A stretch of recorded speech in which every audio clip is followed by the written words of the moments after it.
Hello students, maths फंडा with Dilip ji आपका स्वागत है। उसके पहले वाले वीडियो में आपने समांतर श्रेणी का जो पहला मैंने बनाया है वो समांतर श्रेणी क्या है और किस तरह हम समांतर श्रेणी को परिभाषित कर सकते हैं ये मैंने बताया है। और समांतर श्रेणी में परिमित समांतर श्रेणी क्या है, अपरिमित क्या है, किसी हम पद को कैसे निकालते हैं, उसके नोटेशन क्या है, सार्वंतर को हम क्या कहते हैं और प्रथम पद को क्या बोलते हैं, ये सारी बातें उसमें बताई गई। इस भाग का पहले भाग कब देखिए।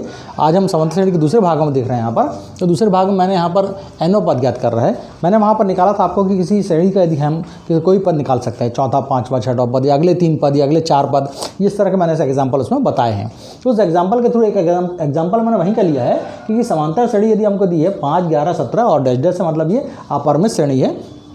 आगे और पद है कि अगले 2 पद ज्ञात करना है, अगले 2 पद हमको ज्ञात करना है। तो हाल यहाँ मैंने किया कि प्रथम पद बराबर क्या लिए, a बराबर 5 लिया और इसको अब a बोलते हैं। इसका नोटेशन है a बराबर कितना हो गया, यहाँ पर ये 5 हो गया। और सार्वंतर निकालते हैं, किसी भी पद को उसके पूर्व पद से घटाते हैं। तो मैंने यहाँ 11 में से 5 घटाया, कितना है 6। आप 17 में से 11 घटाएंगे तो भी क्या आएगा 6।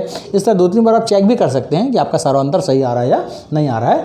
आप जब संतुष्ट हो जाएँ कि ये सही है तभी आप इसको लें। तो d बराबर क्या आ गया, यहाँ पर 6 आ गया।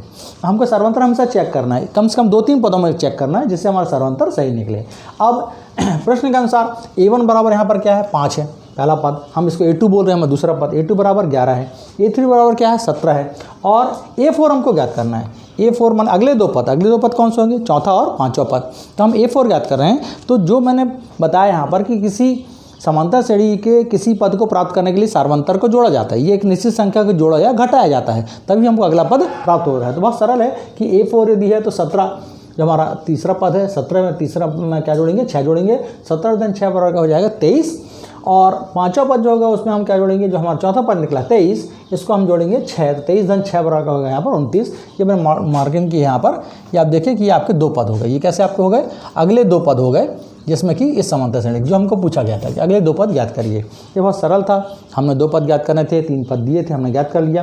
पर क्या हो यदि हमारे पास बहुत सारे पद निकालने को बोला जाए या हमको बहुत आगे के पद पूछ लिया जाए। जैसे मैंने यहाँ प्रश्न किया है कि इसी समांतर श्रेणी का 22वां पद ज्ञात करिए। अब 22वां पद ज्ञात करने में इस मेथड से यदि अपन जा रहे हैं तो स्थिति बनेगी कि आपको कम से कम 21 पद ज्ञात करने पड़ेंगे और 21 पद ज्ञात करने पर 21वें पद में आप कितना जोड़ेंगे, 6 जोड़ेंगे और 6 जोड़ने पर क्या मिलेगा आपको, 22वां पद मिलेगा। तो क्या ये विधि उपयुक्त होगी? यदि हमको 41वां पद ज्ञात करना है, मान लो 52वां पद ज्ञात करना है, मान लीजिए कि हमको बहुत आगे का पद ज्ञात करना है, तो ये हमारी विधि काम नहीं आएगी। इस तरह से हम कुछ पद को प्राप्त कर सकते हैं लेकिन बहुत आगे के पदों को प्राप्त करने के लिए हमारे पास कोई एक अलग तरीका होना चाहिए। उसी तरीके को हम देखेंगे। तो ये 22वां पद कैसे निकालें, इसके लिए हम एक नया तरीका खोजते हैं। अब देखिए समांतर श्रेणी के पद हैं, मैंने आपको बताया था पदों का नोटेशन कैसे है। a1, a2, a3, a4, a5 हमारा पहला, दूसरा, तीसरा, चौथा ये पद हैं। तो a1 बराबर क्या होगा a और a2 बराबर क्या होगा a प्लस 1d। 1d हम लिख रहे हैं या केवल d लिख सकते हैं। क्यों मैंने लिखा है यहाँ पर, क्योंकि आपको केवल d जोड़ना है। अब a3 क्या होगा a प्लस 2d। कैसे, a प्लस d, इसमें एक d और जोड़ेंगे क्या हो जाएगा, 2d हो जाएगा। फिर मैंने a4 बराबर a प्लस 3d निकाला। कैसे आया a4, जो 2d आपका निकला a3 वाला a प्लस 2d, इसमें मैंने एक d जोड़ा, कितना है a प्लस 3d हो गया। और a5 बराबर हो गया a प्लस 4d हो गया क्योंकि मैंने यहाँ पर 3d में एक d जोड़ा। ये आसान है, आपको केवल a को परिवर्तित नहीं करना है, केवल d को परिवर्तित करना है और d कितना होगा, 1 बढ़ते जाएगा। 3d है तो 4d हो जाएगा। लेकिन यहाँ एक पैटर्न है कि an बराबर क्या होगा। मैंने यहाँ फार्मूला लिखा है, अभी मान के लिए फार्मूला नहीं है तो an आपका कैसे निकलेगा, इस पैटर्न में आप निकाल नहीं सकेंगे। या आपको निकालना होगा तो या आप कुछ प्रक्रिया देखेंगे तो आप समझ पाएंगे कि हमको कम करना है। इसी को मैंने यहाँ पर स्पष्ट किया है कि यदि a2 को a प्लस 1d लिख रहे हैं तो हम कैसे लिख सकते हैं। आप पैटर्न पहचानिए कि इसमें से जो पद नंबर हमारा आ रहा है 2, उसमें से मैंने क्या किया, 1 कम किया है। तो a plus 2 minus into D कर सकते हैं। यहाँ पद नंबर हमारा क्या है, पद नंबर 3 है तो हमने क्या किया, यहाँ पर 3 ऋण 1 किया है। इस तरह हमारा पद नंबर 4 है, मैंने यहाँ क्या किया 4, किसको मैंने किया 4 ऋण 1 किया है। मतलब आपको d में से जो पद नंबर है, जो पद क्रमांक है, जो पद निकाल रहे हैं उसमें से 1 कम करके d का गुणा करना है। अब यदि 5वां पद हम ले रहे हैं, यहाँ पर देखिए 5वां पद है तो a प्लस 4d को हम कैसे लिखेंगे, a प्लस 4d को a plus 5 minus 1 into D लिख सकते हैं। तो ये एक पैटर्न यहाँ पर आया कि यदि हम इस तरह से यदि nवां पद प्राप्त करना हो, nवां का मतलब 11 हो सकता है, 22 हो सकता है, 17 हो सकता है, तो यहाँ पर हमको d में से कितना कम करना है, जो n का मान है उसमें से 1 कम करना है। तो n माइनस 1, तो a plus n minus 1 into D, ये एक फार्मूला बनेगा। बहुत सिंपल तरीके से स्पष्ट हुआ। यहाँ पर मैंने इसको बॉक्स भी कर दिया है, आप इसको ध्यान रखिए। यही आपका nवां पद है किसी समांतर श्रेणी का। nवां पद निकालने के लिए ये एक सबसे सिंपल तरीका है, ये फार्मूला है, ये आपको व्यापक फार्मूला कहलाता है। इसको हम व्यापक पद भी कहते हैं किसी सीरीज में। अब इस प्रश्न को मैं हल करके बता रहा हूँ। ये प्रश्न यहाँ पर जो है कि यदि ये समांतर श्रेणी हमको है 5, 11, 17 का 22वां पद ज्ञात करना, जो यहाँ प्रश्न था। तो आपको यहाँ पर स्पष्ट होगा a बराबर 5 है, d का मान निकाला, 17 ऋण 11 लिया मैंने, यहाँ पर 6 निकला। पहले मैंने 11 ऋण 5 किया था तो भी क्या निकला था, 6 निकला था। अब 22वां पद मान लो a 22 लिखेंगे आप, और a प्लस 22 ऋण 1 करेंगे, जो पद है उसमें से 1 कम करेंगे, 22 ऋण 1 गुणित d, तो a 22 यानी 22वां पद बराबर a प्लस 21d आएगा, और 21d है तो a का मान 5, धन, यहाँ धन आ जाएगा, धन का चिन्ह है यहाँ पर, और 21 और गुणित कितना हो जाएगा यहाँ पर 6 हो जाएगा, बराबर हो जाएगा 5 और धन 126, तो बराबर कितना है 131। ये आपका असल में 22वां पद है, ये आपका कौन सा है 22वां पद है। इस तरह हम निकालिए। अब एक और प्रश्न मैंने इससे रिलेटेड लिया है। इस सीरीज़ में कुछ प्रश्न जो आते हैं आपके वो इस तरह से आते हैं कि किसी सीरीज़ का ये पद निकालिए, और ये भी 2 तरह से प्रश्न पूछा जा सकता है कि सी समांतर श्रेणी दी है 5, 11, 17 का 131 कौन सा पद है, कौन सा पद है माने कौन से पद नंबर पे आता है, कौन से पद क्रमांक पे आता है, 22वां है कि 21वां है कि 20वां पद है कि 24वां पद है, ये आपको पूछा जा रहा है।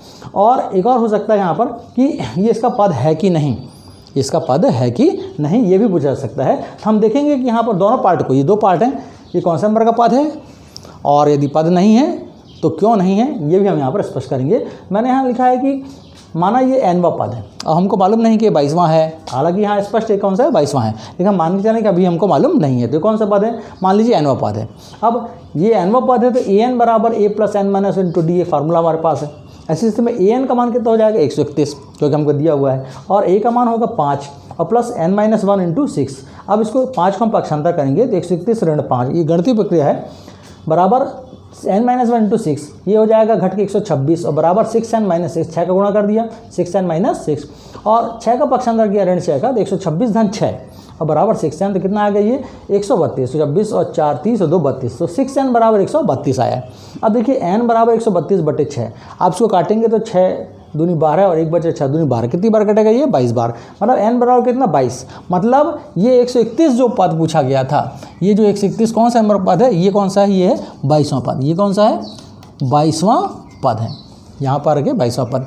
अब यही प्रश्न ये पूछा जाता है कि क्या 131 इसका कोई पद है, यदि है तो बताइए। यदि यहाँ पर मान लीजिए कोई संख्या आती है 132 के अलावा 131 आ जाती या 133 आ जाती, तो हम देखते हैं कि यहाँ पर 6 से वो संख्या नहीं कट सकती थी, नहीं कटती तो n का मान पूर्णांक में नहीं आता।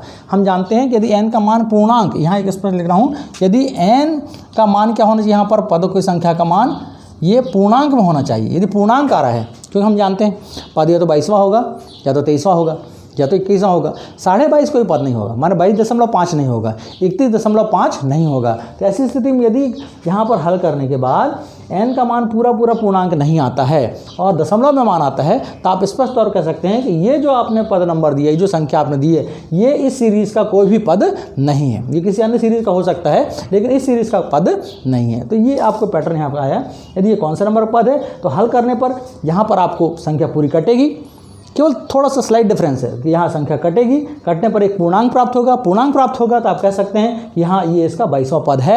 और यदि संख्या नहीं कटेगी, दशमलव मान आएगा, तो आप कहेंगे इस सीरीज़ का पद नहीं है और इसका कोई क्रमांक नहीं बन रहा है। आशा है कि आपको स्पष्ट हो गया होगा, और इस तरह से हम समांतर श्रेणी का अन्य इसको देखेंगे। आप मेरे वीडियोस को प्लेलिस्ट में जाकर देख सकते हैं, अपने साथियों को बताइए और चैनल को सब्सक्राइब करिए, आप अपने दोस्तों को शेयर करिए। थैंक्स।